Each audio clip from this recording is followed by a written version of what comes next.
Congressman Steve King from Iowa.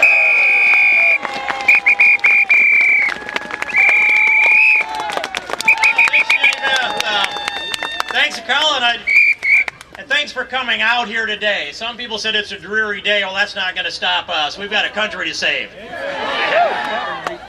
boy, it lifts my heart to sing the national anthem here with you and start this off in this place.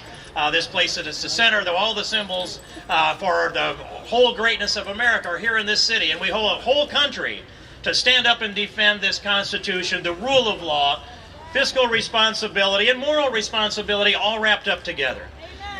And this movement, the Tea Party movement, the constitutional conservative movement that brought us here, stood on a number of things.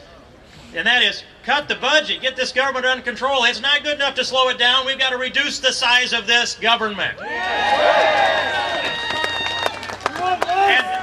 they came in and they took away from you the second most sovereign thing you have, your body, the management of your health care.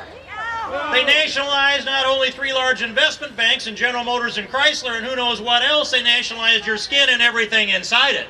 And we want it back, Mr. President. We want it back in the United States Senate. We want it back. We want it back. We want it back. We want it back. We want it back. We want it back. And you sent 87 new freshmen here to the House of Representatives in the quick reaction, quick strike force to take it back.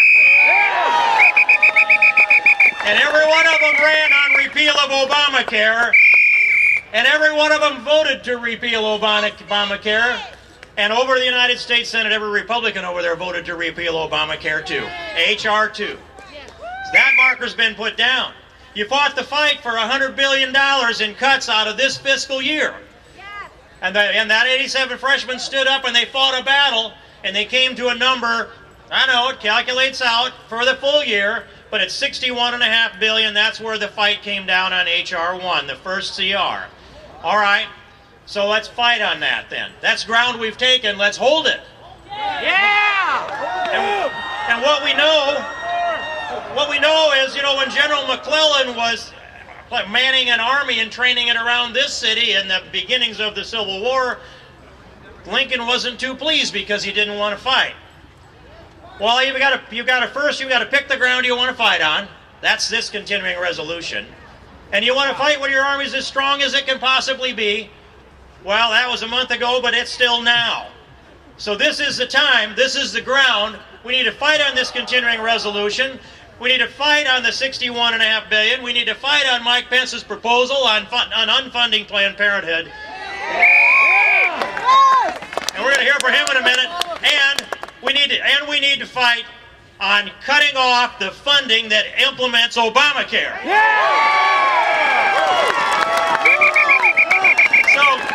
So here's my pledge. I stood in front of my colleagues this morning and I said, if you choose to fight on the $61.5 billion, I'll stand and I'll fight with you. If Mike Pence says we're going to stand and fight on cutting off all the funding to Planned Parenthood, Mike Pence, I'll stand and I'll fight with you. And if we choose to fight to cut off all the funding to implement Obamacare, the $105.5 billion, and they'll stand, I'll fight with them. And if we choose not to fight on unfunding Obamacare, if we choose not to fight there, then I'll fight alone. But I'm going to fight Obamacare until it's gone. I'm going to fight till it's cut out.